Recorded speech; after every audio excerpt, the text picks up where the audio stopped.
Okay, so Charles, you were just talking about some of the more exciting parts for you in the project-based learning project that you were working on with your students, the 15 Days of Kindness, and if you wanted to just expound a little more on that.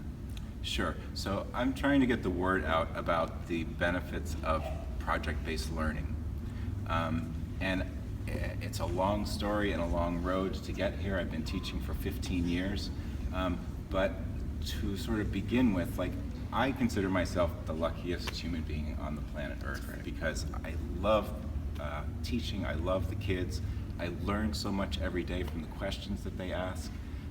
So I jump out of bed and I'm like ready to go. Not that I don't get mad at times and lose my temper and do things that I wish I hadn't done, but I feel so blessed that my life has purpose and I feel like I have a calling that I respond to, and I don't wake up and say, what is it all about? What's the meaning of life? How was it that your class and you chose 15 Days of Kindness for the project?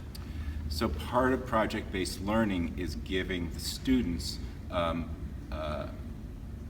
choice and voice in the selection of material. So we brainstormed a list and sort of debated the pros and cons of various lists, and in the end they were able to whittle it down and select this kindness project. But you know, a sort of essential and defining component of project-based learning is that the students generate the guiding questions and the product. On that topic, you were talking about them having to write morning announcements for the student body to know what they were doing, and that how some of the learning that took place in the actual writing and the doing of that. Yes. So almost all of the 29 students in that particular class had to write drafts of morning announcements to invite our campaign to sort of wake up the school that we were having this 15 Days of Kindness campaign.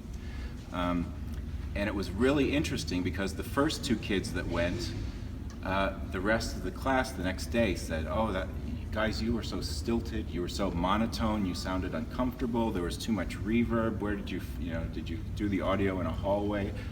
All sorts of critiques. And then I tried to sort of back away from some of that mode of critique and say, well, how about the text and other aspects, not just the deadpan delivery, but to look at a range of lenses.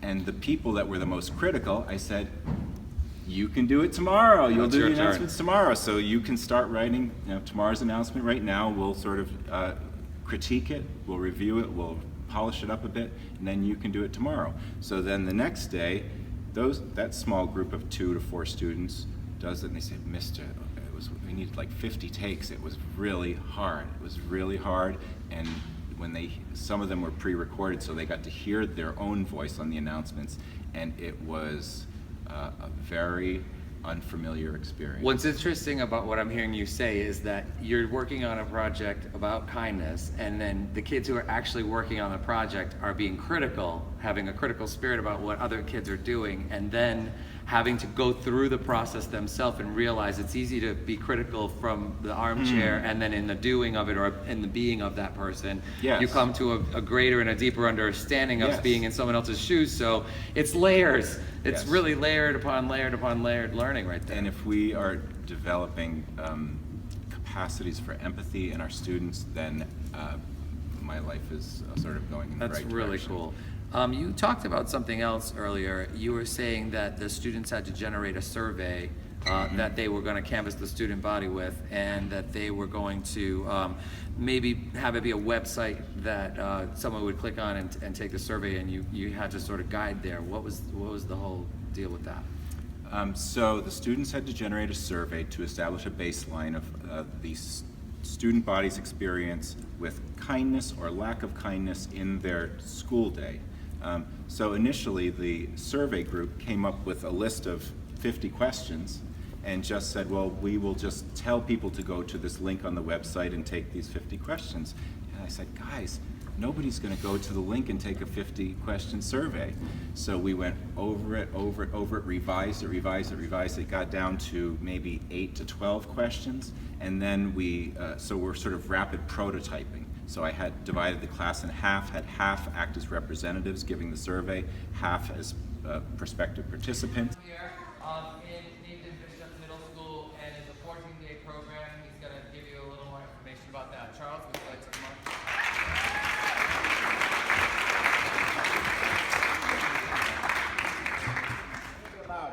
Let us see how kind you can be. Let us see how kind you can be. Enjoy the show, guys. Thank you. Generate questions. And the way that we currently teach in this country and this school, everything is in little boxes. You do your math, you do your history, you do all these other things. So students are given very discrete tasks, but they don't know how those tasks fit into a whole. They have no sense of an integrated whole, of a campaign, of a project, of a small community moving forward. Yeah, and I feel very much like among the many other things that the kids are learning in this particular project, it's sociological in nature for sure. Absolutely. And absolutely. you know, how amazing that you would give a 7th and an 8th grader, a 6th, 7th, or 8th grader in the middle school level, the exposure to that sociological material that that a student wouldn't normally, I don't think, get until way later on, either in high school or at the university level. So, and I don't think that they are too young to be talking about those things. And I think it's probably one of the better phases of life to be addressing. I completely agree with you. Another critique I have of the educational system in this country is that we are only focused on content and skills. We're only focused about the cognitive abilities of the child. And the well, numbers, yeah. The human being is a thinking being for sure, but they're also a feeling being. We have emotions. And when the teachers talk in the teacher's room, they don't talk about their cognition, they talk about their feelings, right? And we're also willing creatures. I can decide to do my homework. I can decide to participate. I can will myself to be engaged or not as I choose. And in the educational discourse, we never speak about the will, we never speak about motivation, we never speak about perseverance, we never speak about grit. And it's let me just interesting. finish this thought. Yeah. Or the social skills to be out in the world. Now, these students now have to meet their peers and say, look them in the eye. Hello, thank you for participating in the survey. I will be your representative. And they're learning soft skills, social emotional skills that we are saying as a completely society we're overlook. losing.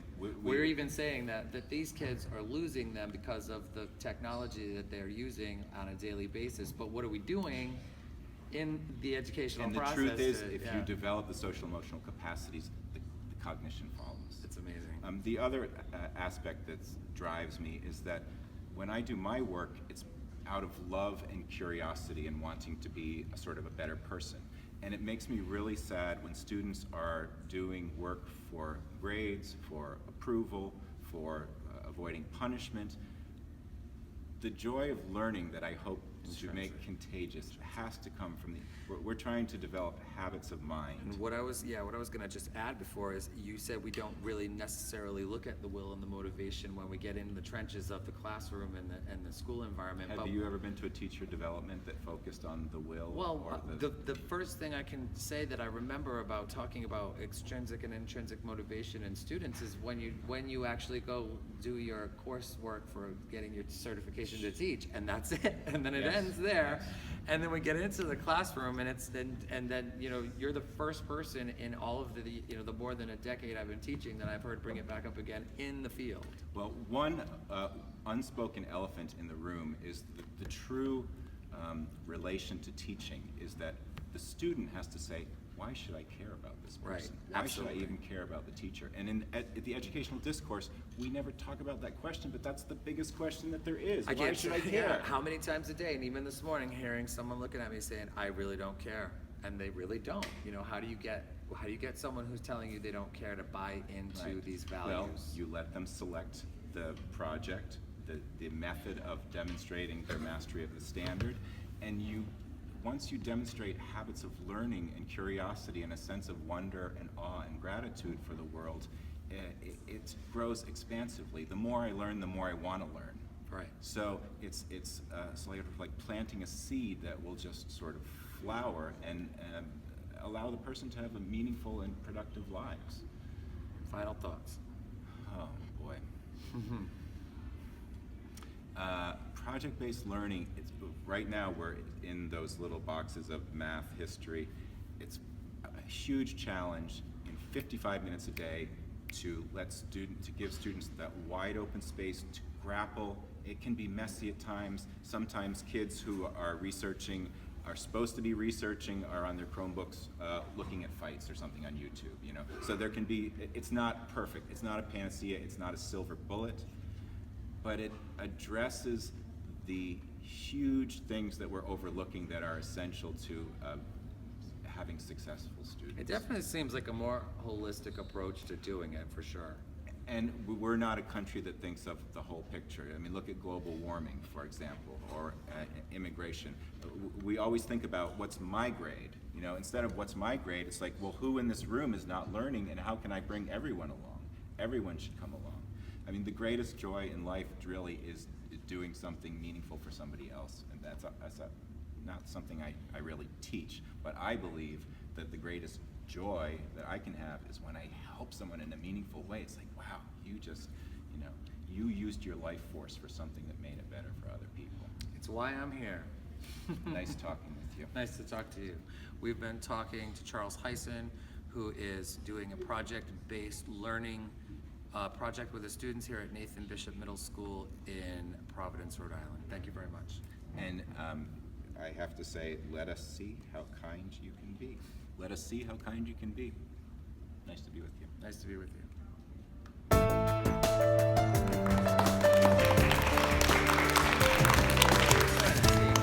Talk that way. They never get to see it. All right, so Charlie, you were just talking a couple of minutes ago. Charles. Let's do it again. Okay, Charles, you were just talking about Chuck.